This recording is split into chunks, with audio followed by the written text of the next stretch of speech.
예, 오늘은 다섯 번째 시간이죠. 한마디로 요약해서 오늘 저희들이 읽을 내용들을 말씀드리면은요. 핍박 가운데 있는 또 내적인 분열 가운데 있는 교회의 사도 요한이 제시하는 모든 핍박과 또 내분을 이겨낼 수 있는 방법은 사귐이라 그랬어요. 그죠? 그래서 사귐을 또 다른 말로 알미라 그랬어요. 암. 지식적인 정보적인 알미 아니라 관계적인 암 가운데 우리가 그 모든 것을 이겨낼 수 있다라고 말씀드렸습니다. 근데 그 사귐, 알미 어떻게 가능해진다 그랬어요? 오직 예수 그리스도를 통해서 가능해진다 그랬어요. 왜? 우리 간의 사귐이 그 모든 어려움들을 이겨낼 수 있는 키인데 우리들 간의 사귐, 서로의 사귐이 가능하기 위해서는 뭐가 전제돼야 한다 그랬어요? 하나님과 우리의 관계가, 우리의 사귐이 전제돼야 한다 그랬어요. 그래서 망가지고 삐뚤어졌던 우리와 하나님과의 관계, 에덴에서 망가졌던 아담과의 그 무너졌던 관계가 다시 두 번째 아담인 예수 그리스도를 통해서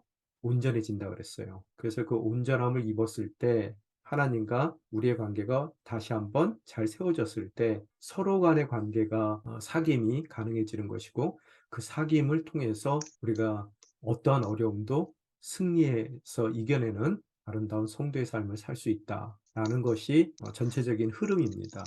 그래서 오늘은 또 그 동일한 얘기를 다른 각도에서 얘기합니다. 의라는 단어를 사용하거든요. 근데 의라는 것은 뭐예요, 여러분? 의롭다라고 했을 때라면 의로움이라는 것은 도덕적인 퀄리티를 얘기하는 게 아니라요. 의로움이라는 것은 right standing이에요. 올바르게 서 있는 거예요. 하나님 앞에 올바르게 서 있는 것이고 관계적으로요.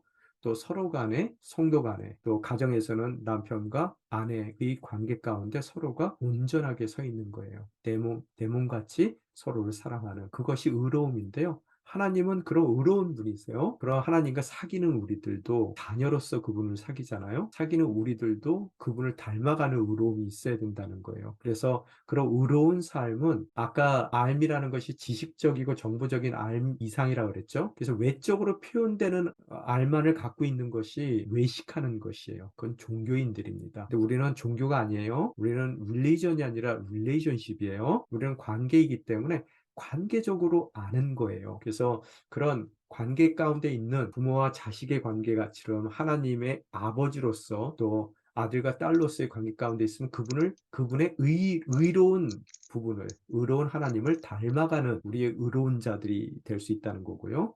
그래서 하나님께서는 그냥 그 의로움을 담아만 놓으시는 분이 아니라 표현하시는 분이기 때문에 우리 삶 가운데서도 그런 의로움이 표현돼야 되는 거고, 다르게 얘기하면 회복된 관계들이 우리를 통해 실천되어져야 된다는 거고요. 그 실천되어질 때 비로소 하나님께서는 그런 의로운 우리의 삶 가운데 기도하는 모든 것에 대해서 응답해 주신다는 내용을 오늘 읽으실 본문 가운데서 이야기를 하고 있습니다. 전체적인 그림이 그려지셨어요? 그래서 만약의 경우 이 모든 거로 제가 설교를 한다 그러면은 기도에 응답받는 인생 그럴 것 같아요. 제목이. 그래서 오늘 응답받는 인생 어떻게 살아가는지 우리 교재를 따라가려니까 너무 복잡해지거든요, 지금요. 그래서 제가 미리 제 텀으로 여러분에게 오늘 내용들을 말씀을 간략하게 드렸습니다. 자, 오늘 첫 번째 파트인 그 요한일서 2장 28절서부터 3장 12절까지의 말씀 읽어드리겠습니다. 그러므로 자녀들아 항상 그리스도 안에 머무르십시오. 그러면 그리스도께서 나타나실 때 우리가 담대하고 그분이 오실 때 그분 앞에서 부끄러움을 당하지 않을 것입니다. 하나님께서 의로운 분임을 여러분이 안다면 의를 행하는 사람은 누구나 하나님께서에게서 난 것을 알 것입니다. 보십시오. 아버지께서 얼마나 큰 사랑을 우리에게 베풀어 주셨습니까? 우리가 하나님의 자녀라 불리게 되었으니 우리는 정말 하나님의 자녀입니다. 세상이 우리를 알지 못하는 것은 세상이 하나님을 알지 못하기 때문입니다. 사랑하는 여러분, 이제 우리는 하나님의 자녀들입니다. 우리가 어떻게 될지는 아직 모르지만 그리스도께서 나타나시면 우리도 그분과 같이 될 것임을 우리는 압니다. 우리가 그분을 있는 모습 그대로 볼 것이기 때문입니다. 누구든지 그분을 향해 이 소망을 가진 사람은 그분께서 정결하신 것처럼 자신을 정결하게 합니다. 누구든지 죄를 짓는 사람은 불법을 행하는 것입니다. 죄는 곧 불법입니다. 여러분이 알다시피 그분은 죄를 없애시려고 나타나셨습니다. 그러나 그분은 죄가 없습니다. 누구든지 그리스도 안에 거하는 사람은 죄를 짓지 않습니다. 죄를 짓는 사람은 누구나 그분을 본 적도 그분을 안 적도 없는 사람입니다. 자녀들이여 여러분은 어느 누구에게도 속지 마십시오. 누구든지 의를 행하는 사람은 그분에게서 의로우신 것처럼 의롭습니다. 죄를 짓는 사람은 누구나 마귀에게 속해 있습니다. 마귀는 처음부터 죄짓기를 일삼아 왔기 때문입니다. 하나님의 아들이 나타나신 것은 마귀의 일을 멸하기 위한 것입니다. 누구든지 하나님께로부터 난 사람은 죄를 짓지 않습니다. 그 사람 안에 하나님의 씨가 있기 때문입니다. 그는 하나님께서에게서 났기 때문에 죄를 지을 수 없습니다. 이로써 하나님의 자녀와 마귀의 자녀가 분명히 드러납니다. 누구든지 의를 행하지 않는 사람이나 자기 형제를 사랑하는 사람은 하나님께 속해 있지 않습니다. 여러분이 처음부터 들은 소식은 이것인데 곧 서로 사랑하라는 것입니다. 우리는 악한 자에게 속해 자기 동생을 죽인 가인처럼 되지 말아야 합니다. 대체 왜 가인이 동생을 죽였습니까? 그것은 자기의 행위는 악하고 동생의 행위는 의로웠기 때문입니다. 자, 오늘 여러분이 읽으신 그 내용 가운데서 이전 본문서부터 좀 살펴봐야 되겠죠. 저희가 컨텍스트 가운데서 읽어야 되는데요. 지난 시간까지의 내용, 지난 시간에 가장 중요한 내용은 성도들을 향한 신앙적인 격려를 주면서 두 가지를 말씀하셨어요. 그 성도라면은 세상에 대한 어떠한 태도를 지녀야 될지, 세상을 사랑하지 말라라고 얘기했고요.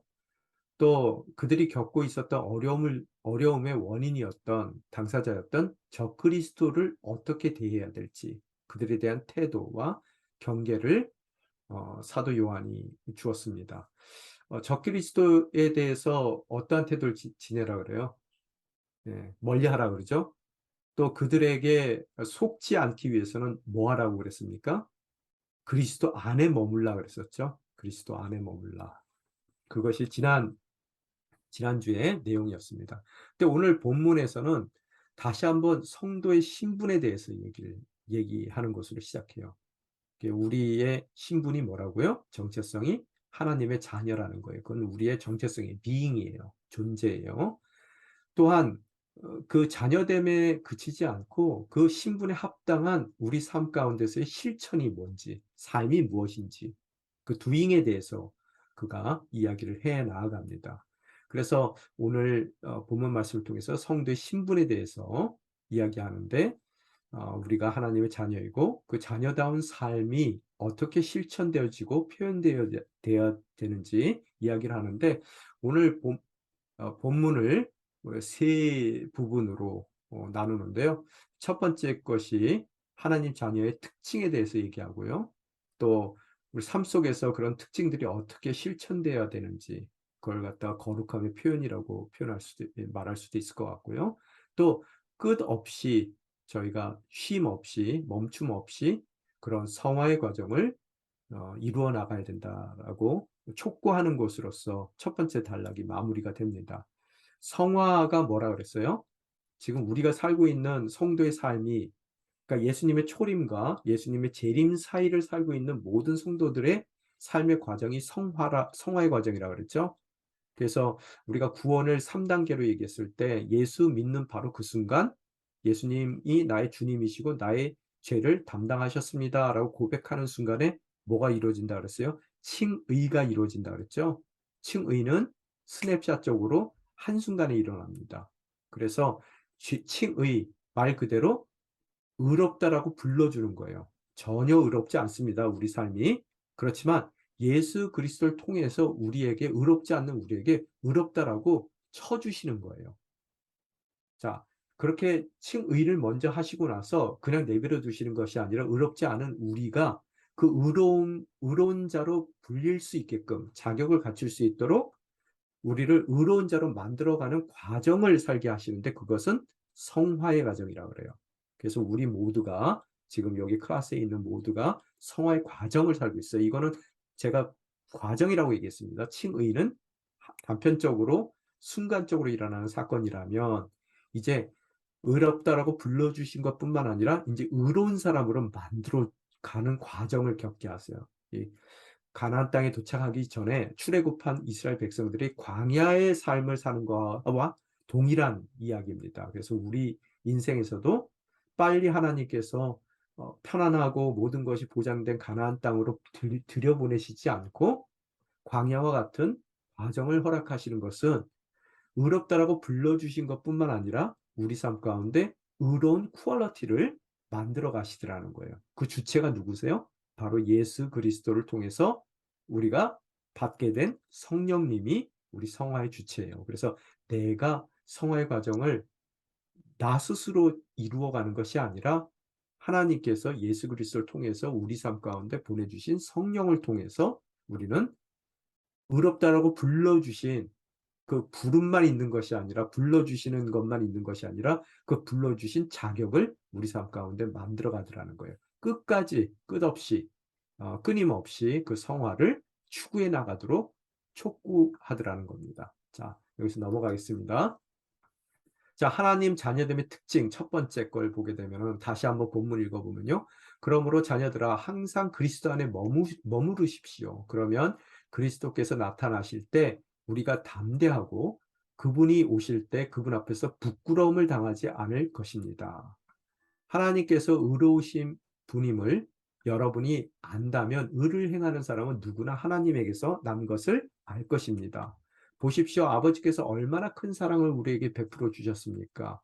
우리가 하나님의 자녀라 불리게 됐으니 우리는 정말 하나님의 자녀입니다. 세상이 우리를 알지 못하는 것은 세상이 하나님을 알지 못하기 때문입니다. 사랑하는 여러분, 이제 우리는 하나님의 자녀들입니다. 우리가 어떻게 될지는 모르지만 그리스도께서 나타나시면 우리도 그분같이 될 것임을 우리는 압니다. 우리가 그분을 있는 모습 그대로 볼 것이기 때문입니다. 오늘 특징에 대해서 얘기하면서요. 지금 반복되는 얘기가 하나님의 자녀라는 얘기고요. 또 우리가 정말로 신중하게 봐야 될 것이 그리스도께서 나타나시면 이 얘기가 이제 앞으로 계속 반복될 텐데요. 종말에 대한 얘기예요. 그래서 하나님의 자녀고요, 우리는요.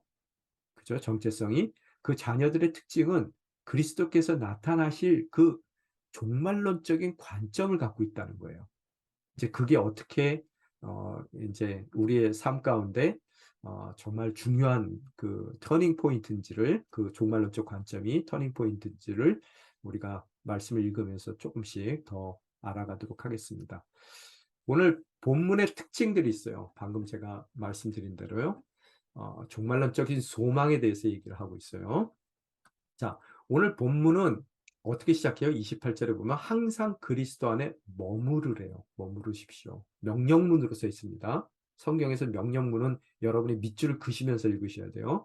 자, 우리에게 어떻다고요? 지금 핍박받고 있고 내분의 어려움을 겪고 있는 우리들, 특별히 적그리스도의 위협 가운데 저희가 노출되어 있는 우리들에게 지난 시간에도 말씀하셨어요. 뭐라고요? 그리스도 안에 머물라고요.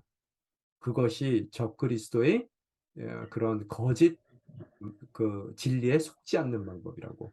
그래서 오늘 본문도요. 그렇듯 예수 그리스도 안에서 머물라라고 그가 명령하는 것으로 시작하더라는 거예요. 그러면서 앞서 얘기 중에서 적그리스도에 대한 대처 두 가지 방법 알려줬죠. 간직하래요. 처음부터 들은 것을요. 그죠? 그리고 두 번째 머무르라 그랬어요. 그리스도 안에 머물라고. 그래서 오늘 그 머무르는 것으로 오늘 본문이 시작됩니다.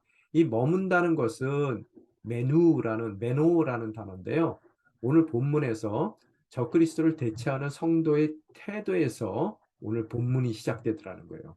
어떻게 우리가 적그리스도를 대하는 태도에서 이제 그러고 나서 그 태도를 얘기한 이후에 자녀됨의 특징을 얘기하면서 오늘 주신 그런 특별한 익스프레션들이 있는데 그게 첫 번째 그리스도께서 나타나실 때 또 그분이 오실 때 또 그 그리스도께서 나타나시면 해가지고 총 세 번에 걸쳐서 다른 좀 표현의 차이는 있지만 종말론적인 그런 관점에 대해서 말씀을 하고 있더라는 거예요. 또 보게 되면은 하나님의 자녀라고 세 번이나 그가 짧은 그 본문 가운데서 얘기하고 있고요. 또 알다라는 단어를 두 번 얘기하고 있어요. 그래서 오늘 본문의 주제는 뭐냐? 알의 관계 가운데 있는 하나님의 자녀라는 것을 이야기하고 있어요. 우리가요. 또 그것을 종말론적으로 바라보는 그런 시선이 있어야 된다는 거예요. 그래서 오늘 본문 말씀을 좀 정리를 하게 되면요. 종말론적으로 볼 때 반드시 우리는 회복될 것이고요. 우리는 회복될 거고요. 따라서 소망을 갖고 인내해야 된다는 거예요. 오늘을요. 종말론적인 관점이라는 얘기는요. 반드시 해피엔딩으로 끝날 거예요. 우리의 삶은. 어떤 어려움 가운데 있다 하더라도. 그렇기 때문에 그런 해피엔딩에 대한 종말론적 소망을 갖게 됐을 때 우리는 오늘의 현실 가운데서도 인내하게 되고요.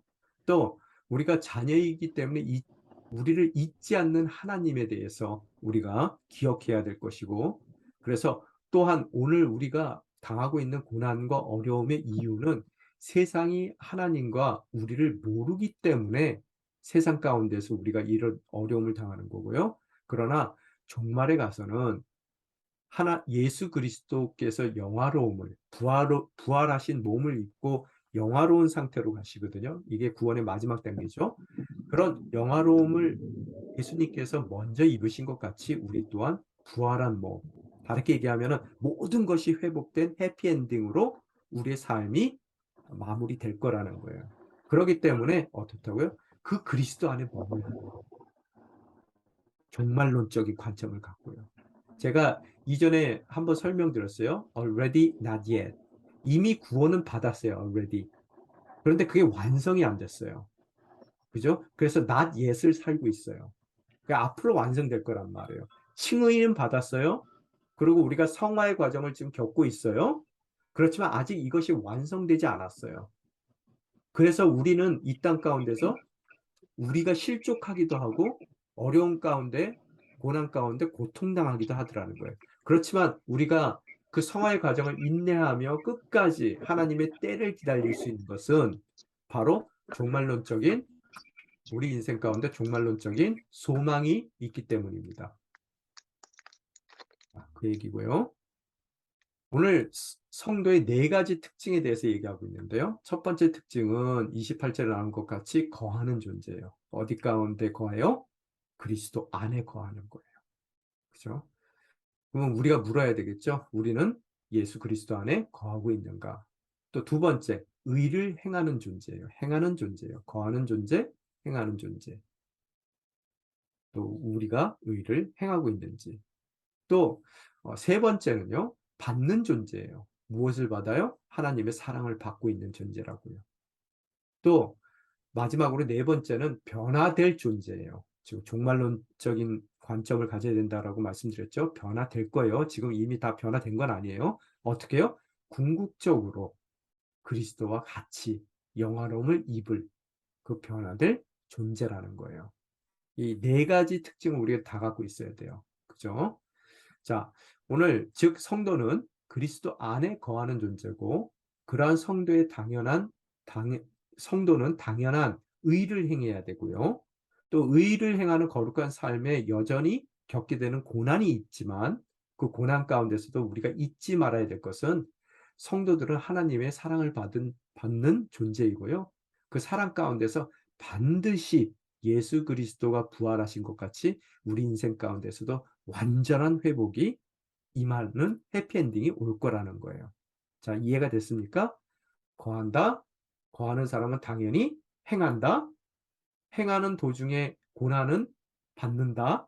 그 어려운 가운데서도 우리는 잊지 말아야 될 것이 하나님의 사랑을 받고 있는 존재다. 그 하나님께서 나를 너 한번 죽어봐라. 그리고 그 어려운 일을 주시는 것이 아니라 우리 삶 가운데 타서 없어져야 될 그런 죄악된 부분, 연약한 부분, 나쁜 부분들이 다 고난이라는 용광로 속에서 다 타서 없어지도록 잠시 악한 일을 당하도록 허락해 주시는 거예요. 그렇지만 그 상황 가운데서는 항상 사랑하기 때문에 매를 드시는 부모님의 모습을 생각하며 하나님이 나를 사랑하고 있다는 것을 깨달아야 된다는 거예요. 그리고 마지막으로 예수 그리스도께서 첫 번째 아담이었던 아담의 모든 그 죄를 회복하고 부활하신 것 같이 두 번째 아담이에요. 예수님은요. 그런 것 같이 두 번째 아담에 속한 우리들은 첫 번째 아담과 같이 죽는 것이 아니라 죽더라도 부활하는 그런 해피엔딩의 모습을 갖게 될 것이라는 그 소망을 갖고 살아야 되는 것이 이 성도의 특징이다라고 본문은 말씀하고 있습니다. 자, 그리스도 안에 머무는 성도. 그리스도 안에 머문다는 것은 도대체 뭘까? 예수를 첫 번째 믿는 거고요. 믿는다는 것은 무슨 소리예요? 동행한다는 거예요. 그죠? 또한 동행한다는 얘기는 무슨 소리예요? 예수님의 가르치심대로 살아간다는 거예요. 그 실천적인 믿음을 이야기하고 있어요. 실천적인 믿음. 그죠? 그 성도가 그리스도 안에 머물러야 될 이유는 예수님의 재림의 때에 오늘 본문 말씀대로 우리가 떳떳하고 담대해요. 담대하기 위해서. 두 번째, 부끄러움을 당하지 않기 위해서라고 본문은 설명하고 있습니다. 자, 이 담대하는 것까지는 이해가 돼요. 종말 그러면은 사람들은, 보통 사람들이 잘못하는 사람들은요, 종말에 그 어려운 아마게돈 전쟁이다 뭐다 막 이런 얘기 나오니까 막 사람들이 두려워하거든요. 여러분, 종말이라는 것은 크리스천들에게 무슨 소리예요? 해피엔딩이에요. 여러분의 모든 부족한 부분, 또 아직까지 여러분이 씨름하고 있는 모든 죄성적인 부분, 이런 것들이 다 하나님이 원하는 대로 영화롭게 되는 것이 종말이에요. 그래서 우리는 종말론적 사람들이고요. 그 종말을 기대하는 사람들이에요. 또 행여 알아요? 우리 가운데, 우리 시대에요. 인류의 한 시대는 죽음을 경험하지 않습니다. 어떤 시대예요? 세대예요? 한 세대는 죽음을 경험하지 않아요. 세상의 모든 사람들은 다 죽죠? 한 세대는 죽음을 경험하지 않는 세대가 있어요. 어떤 세대예요? 정말 예수님의 재림을 눈으로 보는, 살아있을 때 눈으로 보는 세대예요. 그런 세대가 되고 싶지 않으세요? 그럼 오늘 밤 주무실 때 기도해야 돼요. 주님, 제가 그 세대가 되게 해주세요. 근데 그 세대가 됐으면 좋겠는데 내 주변에 보니까 내가 사랑하는 사람들 중에서 그 종말이 오면은 나는 부활하고 이제 영화로운 몸을 입어서 하나님의 자녀로서 완성된 해피엔딩을 살지만 하나님과 완전히 영원히 단절되는 사람들도 있단 말이에요. 안 믿어서요. 그러다 보니까 어때요? 그 사람들 봤을 때, 주님, 저들의 때를 좀 기다려 주세요. 그럼 내가 빨리 이들의 때가 빨리 올 수 있도록 전도하고 복음을 전하고 그들 앞에서 또 의로운 삶을 먼저 살아내겠죠. 믿음의 본으로요. 그래서 감동을 주고 그들 또한 나와 같이 종말을 기다리는 사람들로 만들어 가겠죠. 자, 이해가 됐습니까? 그래서 그들의 때를 기다려주기 위해서 나는 안 죽고 영화로운 몸을 입고는 싶지만 그들 때문에 죽음도 불사해야 돼요. 죽어야 돼요. 그래서 부활의 때를 기다릴 수도 있더라는 거예요. 자, 이해가 됐습니까? 지금 드린 말씀이요. 그래서 담대하고 부끄러움 당하지 않기 위해서 성도는 그리스도 안에 머물러야 되는데 곧 실천하는 신앙을 가져야 되는데요. 그 부끄러움이라는 것은 도대체 뭘까? 예수님 재림하실 때 성도들이 받을 수 있는 가장 치욕적인 모욕적인 망신이 뭘까요? 심판대에 섰는데 너 누구냐 그러는 거예요. 나는 평생 예수 믿었는데.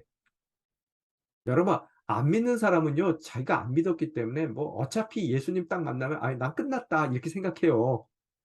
그죠? 예수님 딱 심판관으로 앉아 있는 그 앞에 서면은요. 그런데 우리는 분명히 예수 믿었거든요. 평생을 교회 다녔거든요. 예배 열심히 드렸거든요. 근데 성경에 분명히 보면은 마지막 때에 염소와 양을 나누신다 그랬어요. 여러분, 염소는요, 자기가 양인 줄 알고 착각하고 거기 평생 같이 머물렀어요. 그래서 여러분, 이 유대인들은 어떻게 해요? 이 사해 바다 근처에는 양치기들이요. 밤에 되면은 축사가 따로 있는 게 아니에요. 예수님이 태어나신 그 마국간도요. 여러분이 생각하는 그런 마국간 아니에요. 굴이에요, 굴.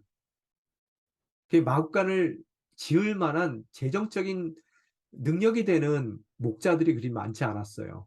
그래서 자연적으로 이렇게 굴들이 파여 있는 그 굴들을 사용하는데요. 그 밤에 그 굴들에다가 이제 양들을 다 집어넣는데 참 희한한 게 목자들이요. 짝대기를 이렇게 걸어 놓고요. 양은 굴 안으로 집어넣어요. 그럼 막 들어갑니다. 그런데 염소도 자기가 양인 줄 알고 따라 들어가려고 하면요. 짝대기를 탁 내려요. 못 들어가게 해요. 바로 그 비유를 예수님께서 사용하신단 말이에요. 그게 오늘 부끄럽지 않아야 돼요, 우리가요. 이왕 믿으실 것 같으면은 제대로 믿으셔야 되고요. 안 믿으실 것 같으면 교회 오지 마세요. 제가 이 얘기했다가 한번 혼났거든요. 근데 억울하잖아요, 나중에. 내가 염소면은요. 그래서 오늘 우리가 믿는 것은요, 종교적인 믿음이 아니라 관계적인 믿음이에요. 그분과 호흡을 같이 하고요. 그분의 손이 가는 곳에 내 손이 가야 되고요. 그분의 발이 가는 곳에 내 발이 가야 되고요. 그분의 시선이 꽂히는 곳에 내 시선이 꽂혀야 돼요. 바로 살아있는 믿음이란 말이에요. 그 영어에서는 salvific faith라는 말이 있어요. 구원받을 만한 믿음이에요. 그냥 믿음이 아니라요. 그래서 종교인이 돼서는 안 됩니다. 그럼 바리새인들 되는 거예요. 지식은 많아요. 그런데 도무지 예수님이 누군지를 몰라요.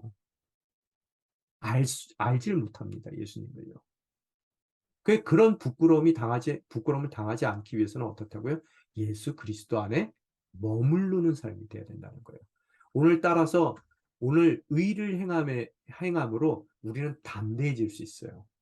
그 재림을 기다릴 수 있단 말이에요. 두려워하지 않고요. 담대하게, 아니, 오히려 더 나아가서 빨리 주님 오소서, 마라나타! 그죠? 이 모든 문제가 다 해결되는 거예요. 우리의 병도 해결되고요. 우리의 마음의 상처들도 해결되고요. 그죠? 재림의 때를 손꼽아 기다리게 되는 것이고, 그날 우리는 그리스도 안에 머무르는 삶을 살 때 주님의 자랑이 될 거예요. 부끄러움이 아니라. 그렇기 때문에 그리스도 안에 머무는 성도가 돼야 된다는 거예요. 그죠? 자, 그 다음, 3장 1절에 보게 되면 하나님의 자녀에 대한 표현도 있고 큰 사랑이란 말이 있습니다. 1절에 뭐라고 써 있냐면요. 보십시오.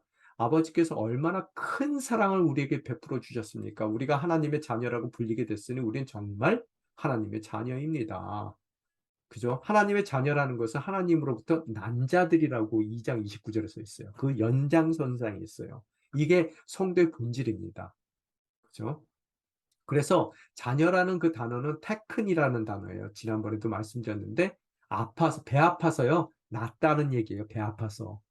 그 대가를 충분히 치렀다는 얘기입니다. 그래서 중생에 또한 거듭났다라는 의미, 우리에게는 거듭났다는 의미로 그 중생의 의미를 강조하기 위한 단어고요. 또 사도 바울 같은 경우에는 자녀를 휘어스라는 단어를 사용하는데 그것은 양자라는 의미입니다. 그러면 둘 다 무엇을 뜻하냐면요. 우리의 태생이 바뀌었다는 거예요. 어디에서 태어났든 이제는 태생이 바뀌었어요. 그죠? 태생이 바뀌었다는 얘기는 뭐냐면 하나님의 자녀된 권세가 있다는 얘기고요. 그죠? 그래서 세상에 쫄지 마세요. 선포하세요. 하나님의 자녀된 권세가 있다는 얘기고요. 우리가요. 또한 이제는 아버지를 자녀로서 닮아야 된다는 얘기예요. 그죠? 그래서 지금 아직까지 완성 안 됐어요. 그렇지만 완성은 안 됐지만 주님께서 종말론적으로 이 우리에게 정말 빛나는 권세를 지금은 뭐 우리 권세가 있다 없다 그러고 또 어쩔 때는 주눅 들기도 하고 그러거든요. 또 어쩔 때는 하나님 닮은 것 같기도 하지만 또 어쩔 때는 세상하고 너무나 많이 닮거든요.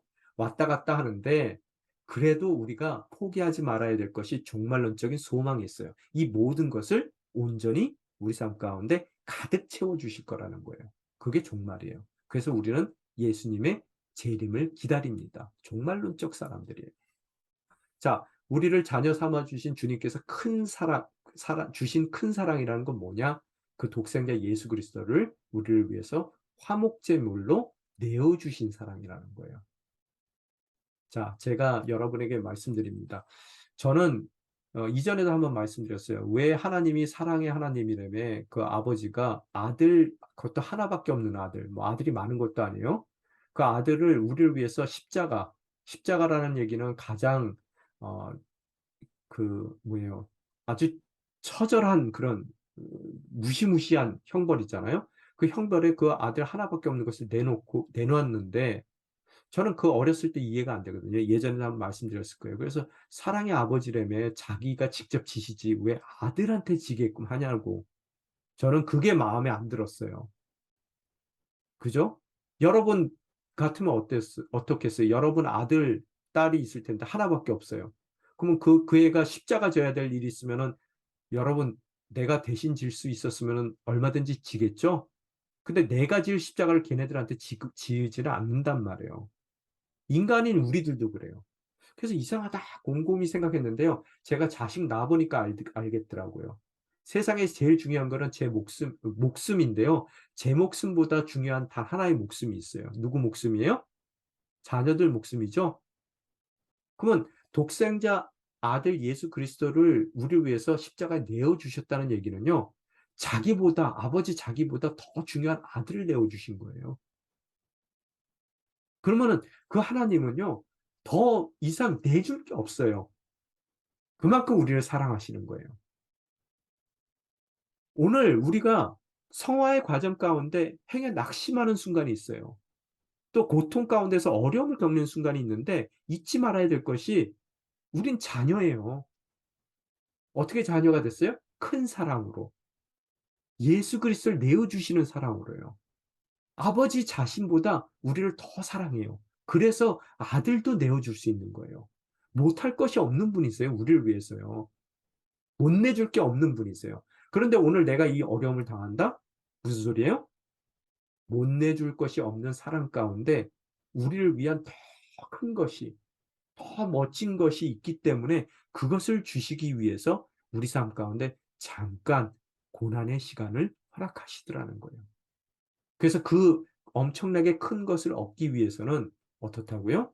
우리는 소망 가운데 그 어려운 순간들을 인내해야 되더라는 거예요. 바로 그 얘기를 하고 있어요.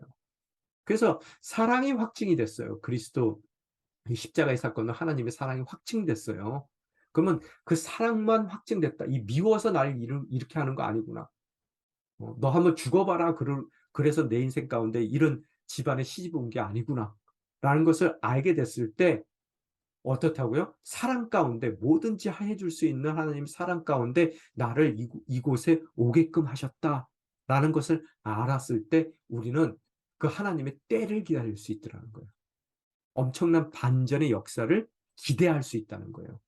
그 기다림과 기대 가운데 우리는 하나님의 그런 무대의 주인공으로 쓸 날을 인내하며 우리가 해야 될 의를 또 실천하는 믿음을 끊임없이 행해 나갈 수가 있더라는 거예요. 그게 바로 성화의 과정이에요. 그 다음으로요. 자, 있는 그대로 본다라는 의미가 있어요. 또 3장 2절 하반절에 보게 되면요. 그리스도께서 나타나시면 종말의 때에 우리도 그분과 같이 될 것임을 압니다. 아세요? 여러분? 알아야 돼요. 해피엔딩을 압니다. 모든 것이 반전될 거예요. 우리가 그분을 있는 그대로 볼 것이기 때문입니다. 오늘 그대로 본다는 얘기는 나타나시면은 재림의 때, 종말의 때를 얘기하는 거고요. 재림 시에 주님이 있는 모습을 그대로 본다는 얘기는요. 영광된 부활의 몸, 영화로운 몸으로 계시는 주님을 바라볼 수 있더라는 거예요. 그 영화로운 몸은 첫 열매예요. 우리에게도 동일한 열매를 허락해 주실 거예요. 그래서 예수님 같이 우리 또한 영화로운 몸을 입게 된다는 것.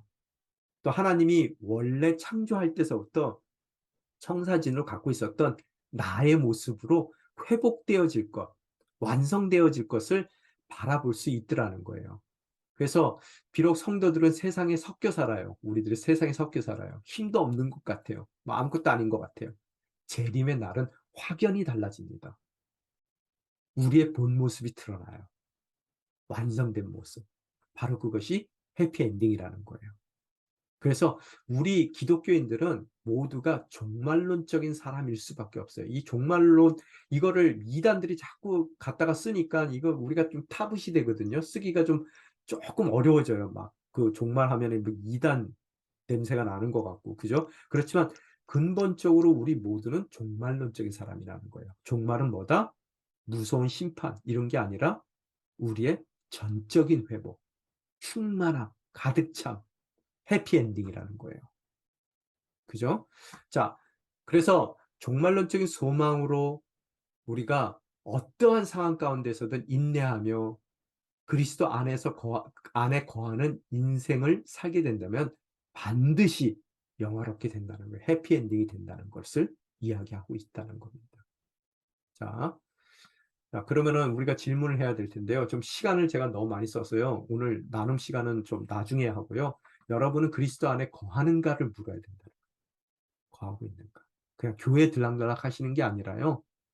예배 드린다고 맨날 와서 앉아 있으시는 게 아니라 정말로 그리스도 안에 거하시냐. 이런 것을 물어야 되고요.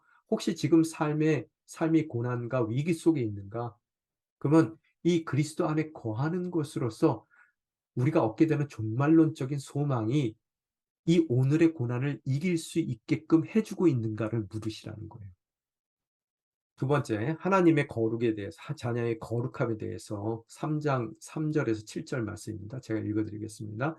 누구든지 그분을 향해 이 소망을 가진 사람은, 소망이요, 그분께서 정결하신 것처럼 자신을 정결하게 합니다. 종말론적 소망을 가진 사람들은요, 어떻게 한다고요? 자신을 정결케 한대요. 누구든지 죄를 짓는 사람은 불법을 행하는 것입니다. 죄는 불법입니다. 여러분이 알다시피 그분은 죄를 없애시려고 나타나셨습니다. 예수 그리스도를 뜻하는 것이죠. 그분은요. 그러나 그분은 죄가 없습니다. 누구든지 그리스도 안에 거하는 사람은 죄를 짓지 않습니다. 죄를 짓는 사람은 누구나 그분을 본 적도, 그분을 안 적도 없는 사람입니다. 관계 없는 사람이라는 거예요. 자녀들이요, 여러분은 어느 누구에게도 속지 마십시오. 누구든지 의를 행하는 사람은 그분께서 의로우신 것처럼 의롭습니다. 아빠와 아빠와 아들이 닮은 거예요. 의로움으로요.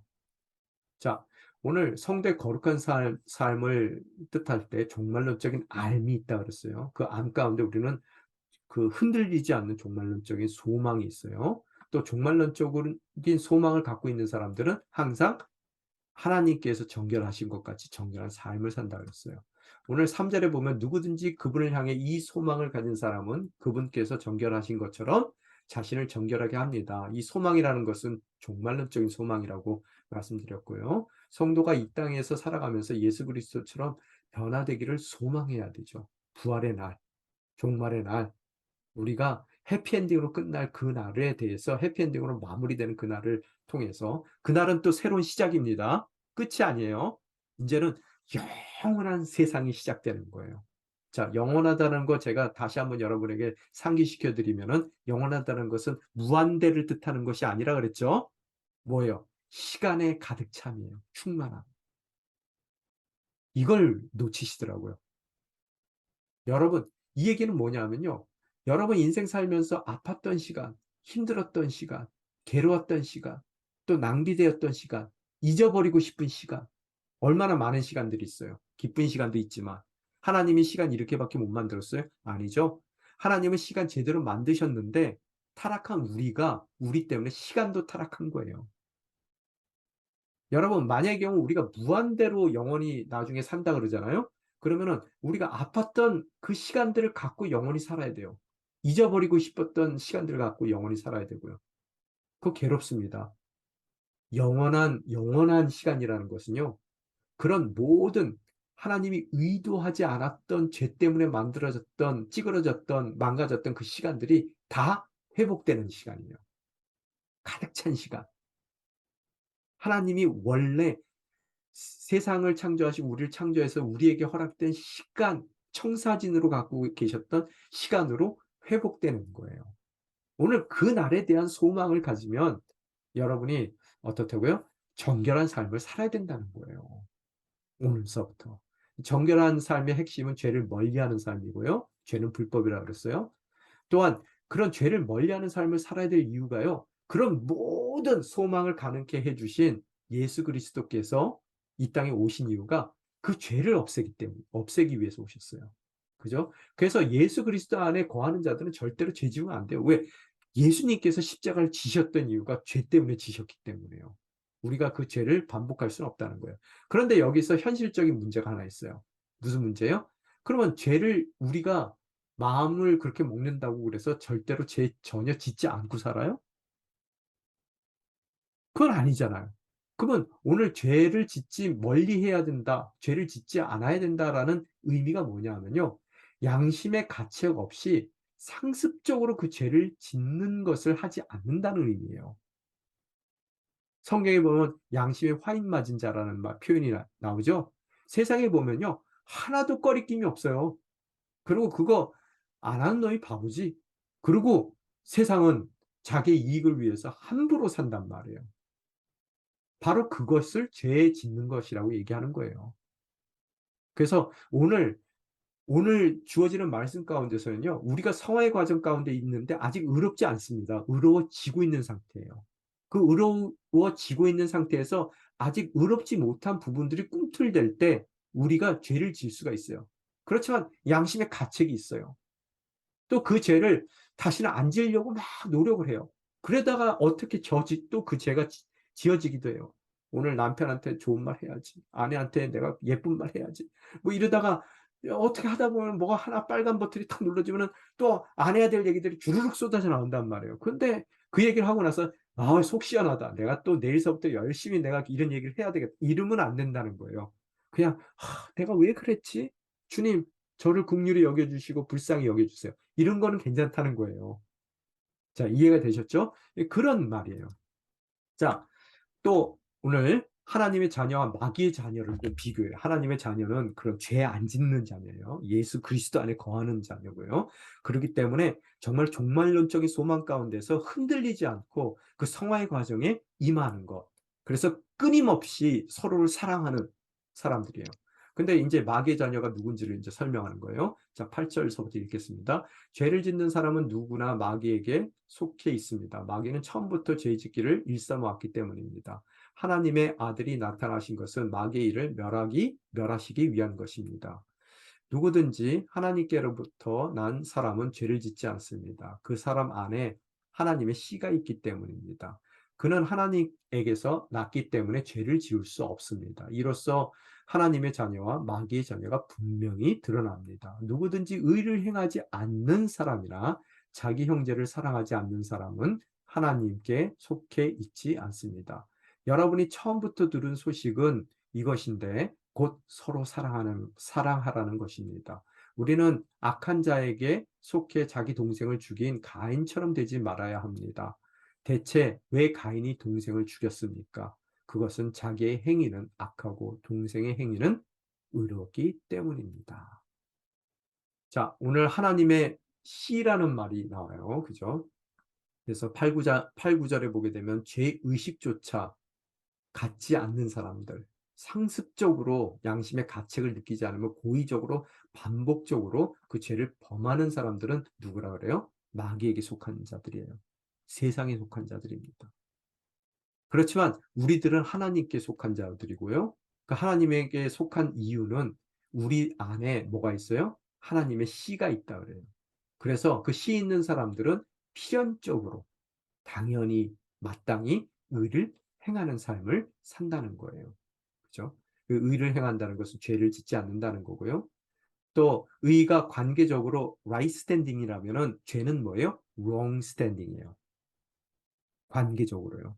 죄는 뭐예요? 하나님과의 관계가 멀어진다는 얘기예요. 그게 죄예요. 그래서 그 관계의 완전한 단절이 뭐예요? 죽음입니다. 육신의 죽음이 아니라 성경에서 얘기하는 바로 그 죽음이에요. 근데 하나님의 자녀는 죄를 지을 수 없다. 왜 못 짓는데요? 의로우신 하나님께서 난 자는 그 안에 하나님의 씨가 있어요. 그건 뭐예요? 말씀과 성령이에요. 그래서 필연적으로 의를 행하게 된단 말이에요. 왜? 말씀을 듣고 성령의 음성에 귀를 기울이는 삶은 뭐예요? 의를 행한다는 거예요. 그 성화의 과정을 겪을 수밖에 없다는 거예요. 그죠? 의롭다고 불러주시고 우리를 의롭게 만드시는 말씀과 성령이 우리 가운데 있다는 거예요. 하나님의 씨로서. 그렇기 때문에 어제보다는 오늘이 더 의로운 사람이고요. 내일이 오늘보다 더 어려운 거고, 우리의 삶은요, 점차 의로운 삶으로 성숙해 나아가는 거예요. 근데 이게 뭘까라고 생각했을 때, 사랑하는 부모님이 믿어주는 것을 아는 자녀들이요. 여러분, 이걸 모르면은 자녀들은 함부로 살아요. 그런데 참견 안 하고 잔소리 안 하더라도요, 사랑하는 부모가 자기를 철저하게 믿어주는 것을 정말로 목숨같이 자기를 사랑하며 자기를 믿어주는 부모를 아는 자녀들은요, 어디 내놓더라도 자기가 부끄럽지 않게 살려고 노력합니다. 그렇죠? 제가 예전에 어떤 목사님 설교하시는 거 들었어요. 미국에서도 이 혼전 순결 때문에 굉장히 어렵거든요. 많은 것이요. 근데 이분은 그러시더라고요. 자기 딸들이 어렸을 때 이제 생일 되면은 16번째, 지금은 좀 더 빨라야 된다고 그러시더라고요. 16번째 생일 됐을 때 그 딸만 데리고 나가요. 그래서 밥을 근사하게 사주고 성인식을 해주면서 목걸이를 걸어줘요. 선물해서요. 그러면서 그분이 그러신대요. 야, 내가 너를 사랑한다, 딸아. 그리고 이 목걸이는 네가 계속 차고 있지만 만약의 경우 순결을 지키지 못했다면 목걸이를 풀러라. 그렇지만 꼭 알아둬야 될 게 네가 목걸이를 풀렀다 하더라도 너는 내 딸이고 나는 변함없이 너를 사랑할 것이다. 그렇게 해줬대요. 그 딸들이 다 나중에 시집갈 때 목걸이 풀고 갔을까요? 안 풀고 갔을까요? 안 풀고 갔어요. 그러더래요, 딸들이요. 풀을 일이 많았지만 믿어주는 아버지 때문에 자기가 차마 그 풀을 만한 행동을 하지 못했다라고 얘기하더라고요. 바로 그게 똑같이 하나님의 말씀에, 하나님의 씨가 우리 안에 있는 거예요. 늘 우리를 사랑해 주시고 또 죄를 짓든 안 짓든 우리를 변함없이 사랑해 주신 주님께서 우리에게 목걸이를 하나씩 걸어 주시는 거예요. 그죠? 자, 따라서 의를 행하지 않는 사람과 하나님의 자녀를 분명히 대조하고 있더라는 거예요. 거기에는 중간지대가 없습니다. 나중에 염소냐 양이냐요. 근데 목사님, 제가 염소면 어떻게 하죠? 아까 태생 얘기했죠. 태생이 바뀐다고요. 그게 예수 그리스도의 피의 능력이에요. 십자가의 능력이에요. 염소가요, 양으로 바뀌어요. 돼지도 바뀌어요, 양으로요. 그래서 우리가 예수 그리스도만 온전히 바라보고 그 십자가를 통해서 거듭나기만 한다면, 중생하기만 한다면 우리의 태생이 양으로 하나님의 자녀로 바뀌게 될 줄 믿습니다. 자, 하나님의 자녀와 마귀의 자녀, 의를 행하는 것, 또 하나님을 예수 그리스도를 믿고 사랑을 실천하는 것, 이것이 바로 살아있는 참 신앙이라고 그랬어요. 그래서 참 알미예요. 그냥 정보적인 알미 아니라 관계적인 알미예요. 그래서 하나님을 아는 것이고 그것은 사귐이에요. 그래서 우리는 사귐이지 종교가 아니에요. 릴레이션십이지 릴리전이 아니에요. 그것이 바로 하나님의 자녀예요. 그죠? 자, 의를 행하지도 않고요. 사랑을 실천하지도 않아요. 뭐요? 마귀의 자녀예요. 하나님의 의를 행하지 않는 자는 가인처럼 형제를 사랑하지 않는 자이며 그런 사람이 바로 마귀의 자녀라고 우리 교재는 얘기하고 있습니다. 11절에 보면 서로 사랑하라는 계명은 본 서신의 수신자들이 처음부터 들은 소식이에요. 처음서부터. 또한 지금까지 계속해서 들어온 소식임을 강조하고 있어요. 왜 이것을 서로 사랑하라는 것을 첫 계명, 처음부터 들은 소식이다라고 그가 이야기를 했을까? 아마도 당시에 적그리스도로 인해서요, 가장 기본적인 계명도 실천 못하고 있었던 것 같아요. 교회 내에서요. 이 논쟁에 휘말리게 되잖아요. 그러면 우리가 본질을 망각합니다. 지금 국회에서 일어나는 일들 보세요. 논쟁에 휘말리게 되니까 자기네들 거기 왜 있는지 몰라요. 그죠? 그래서 교회도 마찬가지인 것 같아요. 적그리스도와 논쟁에 휘말리다 보니까 사랑해야 될 것도 모르고 있는 거예요. 막 다 사람들이 그 논쟁에만 이 뭐예요? 이 전투적으로 임하고 있었던 것 같아요. 그래서 사도 요한이 그들한테 와와와 스탑 스탑 스탑 지금 그들에게 제동을 걸고 있는 것 같아요. 자, 그 다음 파트 보겠습니다. 요한 1서 3장 13절로부터 24절까지요. 자, 말씀 읽겠습니다. 형제들이여, 세상이 여러분을 미워하더라도 이상하게 여기지 마십시오.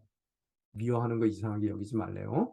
우리가 알다시피 우리는 죽음에서 생명으로 옮겨졌습니다. 이것을 아는 것은 우리가 형제를 사랑하기 때문입니다. 사랑하지 않는 사람은 죽음에 머물러 있는 사람입니다.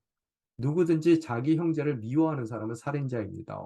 여러분이 알다시피 살인자는 누구든지 그 안에 영생을 소유하지 못한 사람입니다. 예수 그리스도께서는 우리를 위해 자기 목숨을 내놓으셨습니다. 그래서 우리가 사랑을 알게 됐습니다. 그러므로 우리도 형제를 위해 우리 목숨을 내놓는 것이 마땅합니다. 누구든지 세상 재물을 갖고 있으면서 자기 형제나 자매의 궁핍함을 보고도 도와줄 마음이 없다면 어떻게 그 사람 안에 하나님의 사랑이 있다고 하겠습니까? 자녀들이여, 우리가 말과 혀로만 사랑하지 말고 행동과 진실함으로 사랑합시다. 이렇게 행해야 우리가 진리에 속한 줄을 알고 하나님 앞에서 확신을 갖게 될 것입니다. 혹시 우리 마음에 가책을 받는 일이 있다 할지라도 우리가 확신을 가져야 할 것은 하나님은 우리의 마음보다 크시고 모든 것을 아시기 때문입니다. 사랑하는 여러분, 만일 우리 마음에 가책받는 것이 없다면 우리는 하나님 앞에 떳떳하고 우리가 구하는 것은 무엇이든지 하나님에게서 받습니다. 우리가 하나님의 계명을 지키고 하나님 앞에서 기뻐하시는 일을 행하기 때문입니다. 하나님의 계명은 이것이니 곧 하나님의 아들 예수 그리스도의 이름을 믿고 하나님께서 우리에게 계명을 주신 대로 서로 사랑하라는 것입니다. 하나님의 계명을 지키는 사람은 하나님 안에 있고 하나님은 그 사람 안에 계십니다. 하나님께서 우리에게 주신 성령을 통해 하나님이 우리 안에 계시는 것을 압니다. 아멘. 자, 오늘 두 번째 파트, 이것도 빨리빨리 나가고 난 뒤에 여러분 잠깐 나누는 시간 드릴게요. 오늘 얘기는요, 이 마귀에 속한 악인들과 하나님의 자녀의 모습을 대비시키고 있어요. 그래서 또한 더 나아가서 서로 사랑해야 되는 그런 서로 사랑의 당위성을 피력하고 있는데요. 이야기하고 있는데요. 사랑의 필연적인 당위성은요. 성도는 죽음에서 생명으로 옮겨진 것을 아는 존재예요. 그래서 아무리 세상이 미워하더라도요. 서로 사랑하는 것을 결코 멈춰서는 안 된다는 거예요. 왜? 아까 말씀드린 대로 생명으로 옮겨졌다. 죽음에서 생명으로 옮겨졌다. 이거는 무슨 소리예요? 해피엔딩이라는 얘기죠. 그죠? 무슨 소리예요? 여러분 쉽게 얘기하면요. 세상에 우리가 그동안 살아오면서 살아있더라도 죽지 못해 살았어요. 지금 아마 여러분 중에서도 그런 분 계실 거예요. 내가 죽지 못해 살아요. 너무 이 삶이 힘들단 말이에요. 그죠? 그런데 예수를 정말로 믿게 되면은요. 우리가 그런 죽지 못한 삶에서요. 사는 것 같은 삶으로 옮겨져요. 왜? 천국이라는 것은 죽어서 가는 데가 아니라요. 오늘 이 순간서부터 시작된 게 천국에 완성되지 않았을 뿐이에요. 예수 믿는 바로 그 순간에요. Ready. 이미 천국은 우리 삶 가운데 임했어요. 그런데 not yet. 아직까지 완성이 안 됐을 뿐이에요. 그래서 우리가 예전에는 죽지 못해 살았다면 오늘은 아무리 힘들고 어려운 상황 가운데라도 사는 것 같이 살아가야 된다는 거예요. 오늘이 어제보다 낫습니다. 더 살아갈 것 같이 사는 거예요. 내일은 오늘보다 더 나아야 돼요. 믿는 자들에게는요. 환경이 나아진다는 얘기가 아니라요. 하나님의 뜻이 보이고요. 하나님의 숨겨진 섭리가 보이고요. 내 눈앞에 펼쳐지는 구름 기둥과 불 기둥이 확연히 내 눈에 들어와요. 오늘 그런 모든 것을 다 알았을 때 우리는 어떻다고요? 당연히 어떠한 상황 가운데서도 하나님께서 원하시는 서로 사랑을 계속해서 이어나간다는 거예요.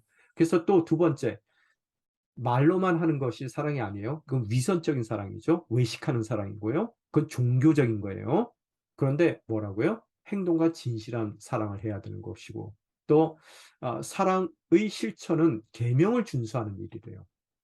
계명은 뭐라 그랬어요? 방금 우리가 읽은 본문 가운데서 예수 그리스도를 믿는 것이고요.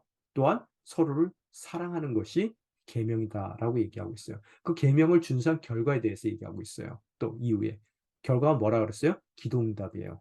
모든 기도가 응답돼요. 아까 처음 시작할 때 말씀드렸죠.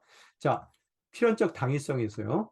13절에 보게 되면은 형제들이여 세상이 여러분을 미워하더라도 이상하게 여기지 마십시오. 우리가 알다시피 우리는 죽음에서 생명으로 옮겨졌습니다. 이것을 아는 것은 우리가 형제를 사랑하기 때문입니다.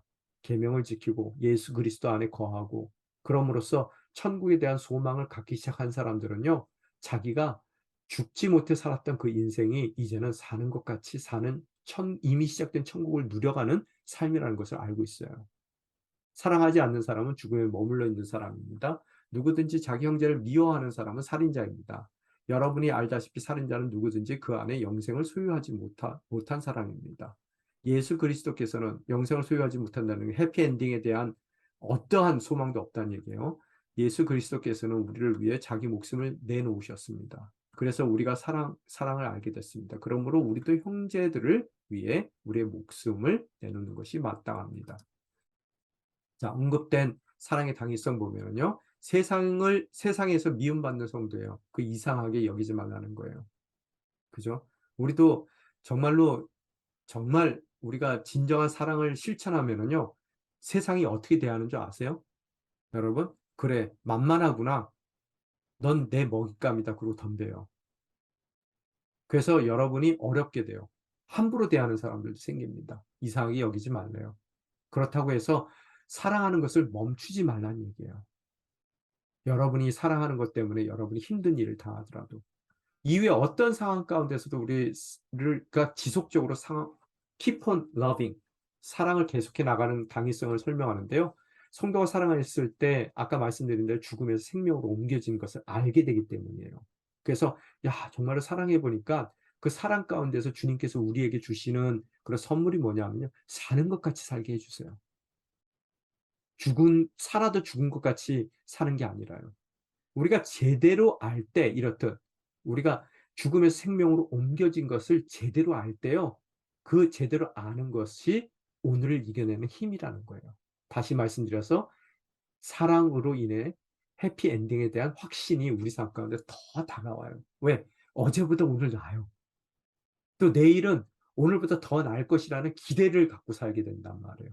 왜? 그런 경험들이 지금 내가 신앙생활 하면서 쭉 과거로부터 겪어왔어요. 근데 이걸 제대로 겪질 못한 사람들은 앞에 대한 기대가 없어요. 왜? 예수를 믿었다라고 착각하고 살면서 죽은 것 같이 살아요. 계속해서요. 그건 뭐예요? 예수 그리스도 안에 거하지를 않았어요. 그래서 서로 사랑해보지 못했으니까 그 죽음을 생명으로 옮겨놓는 그런 삶을 삶 가운데서 경험 못 해본 삶이에요. 그 사람들을 뭐라 그런다고요? 염소라 그래요. 반대 결과로 14절에 보니까 형제를 사랑하지 않는 사람은 하나님을 믿지 않는 것이고 하나님을 믿지 않으면 뭐라고요? 당연히 죽음에 머물 수밖에 없다는 거예요. 살아도 죽은 것 같이 살아요. 오늘 심각하게 묻습니다. 예수를 여러분이 정말로 믿는다면 어제보다 오늘이 나아요. 또 내일은 확실히 오늘보다 나을 것을 믿습니다. 그런 기대로 나아가는 거예요.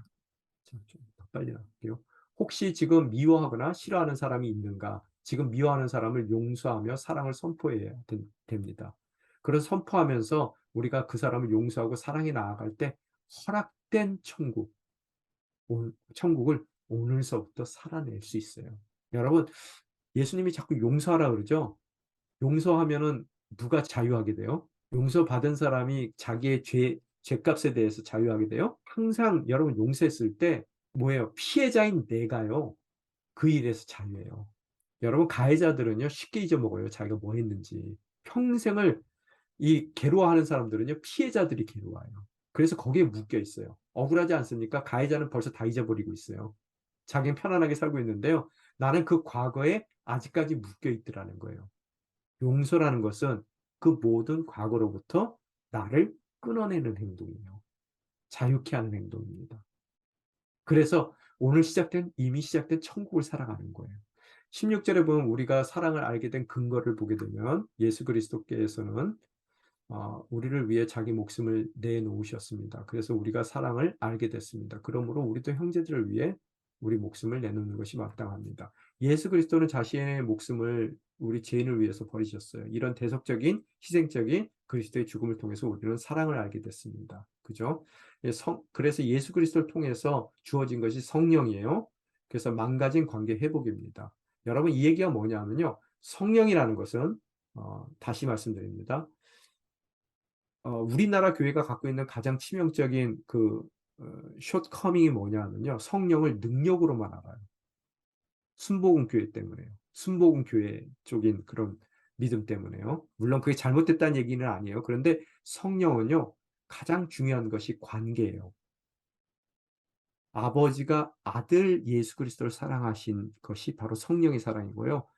아들인 예수 그리스도께서 아버지 성부 하나님을 사랑한 것이 성령이에요. 성령은 그 두 분 간의 관계예요. 사랑이에요. 사랑 그 자체. 그래서 예수 그리스도를 통해서 우리가 성령 받는다는 얘기는 능력 받는다는 얘기도 되지만 뭐라고요?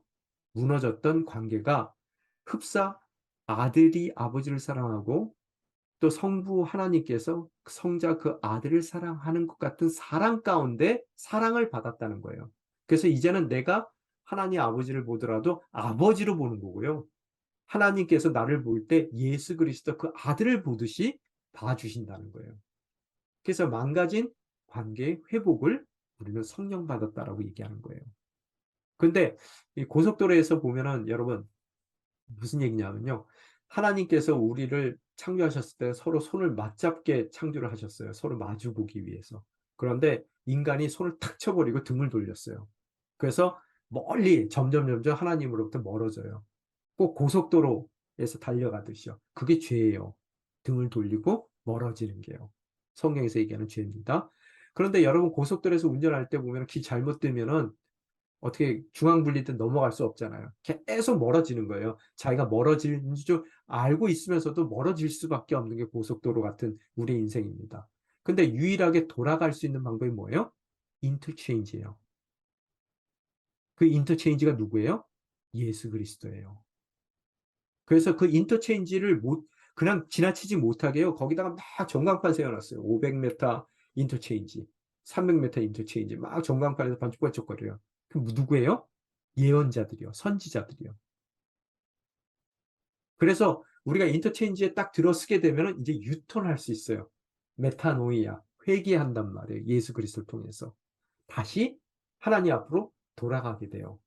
근데 돌아갈 때 우리가 또 길 잊어버릴까봐 인터체인지가 누구예요? 예수 그리스도예요. 길 잊어버릴까봐 우리에게 다 내비게이션 하나씩 다 달아주세요. 여성의 목소리가 들리잖아요. 오른쪽으로 100m 전방. 누가 얘기해 주세요? 성령님이 얘기해 주신단 말이에요. 바로 그 돌아가는 과정이 성화의 과정이라는 거예요. 오늘 우리가 성화의 과정 가운데 있어요. 예수 그리스도를 통해서 이 모든 것이 가능해졌어요. 왜? 성령이 주어졌으니까. 그렇다면 우리가 이 사랑을 알고 있어요. 성령을 받았어요. 우리가. 그걸 어떻게 확인할 수 있어요? 당연히 우리 또한 예수님께서 우리를 사랑하시듯이 그래서 십자가를 지셨듯이 또 하나님 아버지께서 우리를 사랑하시듯이 그 성령의 사랑으로 이제는 하나님만 바라보는 것이 아니라 예수님만 바라보는 것이 아니라 서로를 바라본단 말이에요. 성령의 사랑 가운데서. 그랬을 때 예수님께서 흔쾌히 자신의 목숨을 내어주신 것 같이 우리 또한 마땅히 서로를 위해서 목숨을 내놓을 수 있다는 거예요. 그게 성령 받았다는 거예요. 그게 어제는 안 내주, 도저히 못 내줬으면 오늘은 조금 내줄까 생각하셔야 된다는 거예요. 내일은 그래도 내줘야 되는 거, 그게 맞는 것 같아. 뭐 이러면서 우리의 인생 가운데서 나중에 가서는 정말로 내주는 것까지 나아갈 수가 있게 되더라는 겁니다. 마지막 날 내줄 수 있어요. 서로 저기 뭐야 예수 그리스도께서 어, 저기 오시는 그 날이요. 이건 그냥 넘어갈게요. 행함과 진실함의 사랑. 누구든지 세상 재물을 갖고 있으면서 자기 형제나 자매의 궁핍함을 보고도 도와줄 마음이 없다면 어떻게 그 사람 안에 하나님의 사랑이 있다고 하겠습니까? 자녀들이여 우리가 말과 혀로만 사랑하지 말고 행동과 진실함으로 사랑합시다. 이렇게 행해야 우리가 진리에 속한 줄을 알고 하나님 앞에서 확신을 갖게 될 것입니다. 오늘 목숨까지도 이제 내준다는 것을 성령 받은 자의 당연한 모습이라고 얘기를 하고 있으면서 그 목숨이 제물로 표현이 되고 있어요. 그죠? 목숨 내놓는 것이 마땅해요. 왜? 예수님께서 그렇게 하셨고 예수님이 갖고 계셨던 그 사랑인 성령을 우리에게 허락해 주셨기 때문에 우리도 이제는 서로를 바라볼 때 목숨 내놓는 예수님의 사랑으로 서로를 사랑해야 되는 거예요. 근데 이제 그 목숨 다 내놓으면 어떻게 돼요? 이 땅 가운데 하나님의 나라를 누가 예비해 나가요? 그래서 우리가 살아 있어야 되죠. 그러니까 뭐 내놔야 될 자리라면 다 내놔야 되겠지만 그동안 살아 있어야 되는데 살면서도 목숨과 같은 재물을 내놔야 된다는 얘기예요. 살아 있으면서. 인간이 목숨같이 소중히 여기는 것 뭐예요? 재물이잖아요. 그죠? 그래서 바로 그 재물을 형제의 필요를 위해서 내려놓는 것이 바로 사랑이에요. 제가 이전에 한번 말씀드렸어요. 이코노미라는 말, 경제라는 뜻이죠. 자본주의적 경제론을 가질 수가 있어요. 여러분이요. 그것도 자유시장주의, 뭐 이런 거요. 그런데 하나님의 경륜도 이코노미입니다. 영어로는요. 이코노미. 하나님의 숨겨진 계획이에요. 모든 필요한 자들에게 가야 될 곳에 가야 될 것들이 가는 것이 하나님의 경륜이에요. 우리는 시장 경제로 자유시장 경제, 자본주의 경제관으로 우리를 이코노미에 불러주신 것이 아니라요. 하나님의 경륜으로 우리를 이코노미 가운데 불러주셨어요. 그러면 내가 직장 생활할 때, 내 자녀가 직장 생활할 때 뭘 이루어 가야 돼요? 하나님의 경륜을 이루어 가야 된단 말이에요. 그것이 진정한 청직이에요. 내게 아니거든요. 재물과 하나님을 겸해서 섬길 수 없다. 그죠? 이게 사랑이에요. 또 재물과 이생의 자랑에서 이생이라는 단어가 헬라어에서는 원어가 같아요. 이생이라는 단어가. 결국 재물은 이 세상에서 살아갈 동안만 쓸 수 있는 것이고요. 언젠가는 다 놓고 가야 될 것이 재물이라는 거예요. 이생이라는 거예요. 이생. 그죠? 그래서 누군가를 위해서 필요할 때 그것을 베풀어 주는 것이 진정한 사랑이며 또 지혜 있는 자라는 것을 우리는 알 수 있습니다. 자, 사랑의 실천과 계명의 준수. 혹시 우리 마음에 가책을 받는 일이 있다 할지라도 우리가 확신을 가져야 할 것은 하나님은 우리의 마음보다 크시고 모든 것을 아시기 때문입니다. 사랑하는 여러분, 만일 우리 마음에 가책받는 것이 없다면 우리는 하나님 앞에 떳떳하고 우리가 구하는 것은 무엇이든지 하나님께서 받습니다. 우리가 하나님의 계명을 지키고 하나님 앞에서 기뻐하는 일을 행하기 때문입니다. 하나님의 계명은 이것이니 곧 하나님의 아들 예수 그리스도의 이름을 믿고 하나님께서 우리에게 계명 주신 대로 서로 사랑하는 것입니다. 하나님의 계명을 지키는 사람은 하나님 안에 있고 하나님은 그 사람 안에 계십니다. 하나님께서 우리에게 주신 성령을 통해 하나님이 우리 안에 계시는 것을 압니다. 하나님과의 유니온, 연합을 얘기하는 거예요. 자, 형제 사랑을 실천함으로 주어지는 두 가지 축복. 두 가지 축복. 첫 번째, 두려움 없는 담대함을 주세요. 하나님 앞에 떳떳하게 만들어 주더라는 거예요. 실천하면요. 실천하고자 하면. 물론 성화의 과정 가운데서 우리가 실족하는 경우도 있어요. 잠시 넘어지는 경우도 있지만 그래도 두려움 없이 담대하게 하나님 앞에 떳떳함으로 나아갈 수 있다는 거예요. 또 두 번째는 기도의 응답입니다. 이런 사랑을 실천하는 사람에게는 모든 기도의 응답이 들어져요. 자, 그러면 남는 장사죠. 저 사람 도와주게 주님 사랑을 베풀게 나한테 이걸 부어주세요. 그래서 뒤집어서 제가 건강하게 사는 법 알려드릴까요? 정말로 좀 이건 트릭입니다. 이게 좀 제가 이렇게 조금 이렇게 꾀를 쓴 건데요. 건강하게 사는 법. 장기 기증하세요. 그러면서 기도하세요. 주님 이거 잘 쓰다가요. 고장 안 나고 잘 쓰다가 제가 죽은 다음에 다른 사람들에게 생명을 줄 수 있는 장기가 되게 해주세요. 자, 그러면은 내 기도의 응답이 될까요? 안 될까요? 나 살아있는 동안에 그거 고장 안 납니다. 그죠? 자, 기도의 응답의 근거는 뭐냐? 하나님의 계명을 준수하고 하나님이 기뻐하시는 일을 행하기 때문이에요. 그것은 뭐라고요? 사랑이에요. 그죠? 하나님의 계명은 무엇입니까? 예수 그리스도를 믿는 것이고요. 믿음 가운데 사귐이 가능한 거니까요. 그 다음에 서로 사랑하는 거예요. 그럴 때 모든 기도의 응답이 일어나는 거예요. 아까 처음 시작할 때 그랬죠? 오늘 본문 말씀 갖고 제가 설교한다면 기도 응답의 비결, 방법이라고 말씀드렸죠? 그래서 어, 살아있는 믿음의 소유자가 되라. 그것은 예수를 그리스도를 믿고 또 서로 사랑하는 것이다. 예수 그리스도 안에 거하는 살아있는 믿음의 소유자라면 모든 것을 우리 간구할 때 하나님께서 들어주신다. 그것이 결론이겠죠. 자, 계명을 준수하는 삶의 결과가 뭐예요?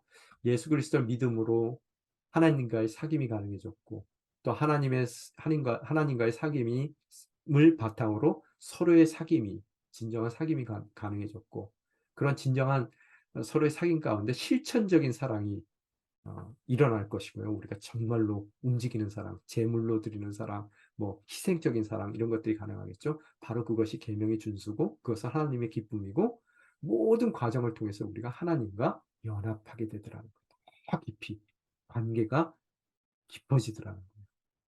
그죠? 자, 예수 그리스도를 믿고 율법의 완성인 사랑을 실천하는 사람은 성경에 보면 뭐라고요? 하나님이 그 안에 있고요. 그 사람 안에. 그죠? 그 사람은 그는 하나님 안에 있고요. 하나님은 그 사람 안에 계시대요. 이게 바로 mystical union with God. 하나님과 신비적인 우리가 하나가 됨이에요. 그죠? 이러한 성도에게 주어지는 삶의 축복이 뭐다? 바로 기도의 응답이다. 오늘 이것을 이야기하고 있습니다. 자, 마지막 나눔 문제인데요. 여러분, 나누실 수 있는 에너지가 없으실 것 같아요. 그냥 각자 생각을 하세요. 요거 읽고 끝낼게요. 그리스도인은 사랑을 말과 혀로만 하는 것이 아니라 행함과 진실함으로 합니다. 과연 나의 말과 행동은 일치하고 있습니까? 살아있는 믿음을 갖고 있습니까? 살아있는 믿음 가운데 우리는 행동하는 사랑, 행동하는 믿음 가운데서 진실한 사랑을 서로에게 베풀 것이고 그것을 통해서 내가 하나님 안에 거하고 하나님은 내 안에 거하시는 온전한 하나님과의 연합이 일어날 것이고 그런 나를 늘 기뻐하시는 하나님께서 내가 드리는 모든 기도와 간구에 응답하시는 삶을 살게 될 줄 믿습니다. 그죠? 그러면 내가 지금 잠시 어려움을 당한다 그래서 그 모든 것을 포기할까요? 아니죠. 하나님은 나를 사랑하고 계세요. 그래서 이 모든 일을 통해서 내가 상상치도 못했던 보다 나은 선을 이루실 것입니다. 그런 종말론적인 소망 가운데 오늘을 바라봤을 때 나는 아무리 어렵다 하더라도 기필코 서로 사랑하고야 말 것이며요. 그 서로 사랑하는 나에게 기도의 응답을 개런티하는 권세를 주세요. 그랬을 때 나를 통해 정말 내 주변과 세상을 바꾸어 나가는 하나님의 멋진 일들이 일어나게 될 줄 믿습니다. 그런 능력으로 그 가정을 변화시키시고요. 기도 가운데. 또 여러분이 처해 있는 공동체를 변화시키는 저와 여러분이 되시기를 주님의 이름으로 축원합니다. 기도하겠습니다. 참 좋으신 하나님 아버지 감사합니다. 오늘 말씀을 통해서 우리 성도들의 정체성이 무엇인지 그 정체성에 합당한 삶의 그런 실천이 무엇인지 저희들 함께 나눴습니다. 저희 성화의 과정 가운데 정말 성도로서 온전한 사랑을 하는 그런 복된 삶을 살다가 또 어려운 일 가운데 세상적인 풍파를 만나 실족할 때도 있습니다. 그러나 저희들 그 어려운 가운데 어, 종말론적인 소망을 품게 도와주이사 해피엔딩으로 끝날 그 날을 통해 오늘의 모든 어려움들을 오히려 주님께서 이루고자 하는 멋진 꿈과 계획의 그런 과정으로 주님이 원하시는 선하신 열매를 맺는 기회로 선용하며 어떠한 상황 가운데서도 세상이 감당치 못하는 주님의 자녀로서의 삶을 살아갈 수 있게 도와주시옵소서.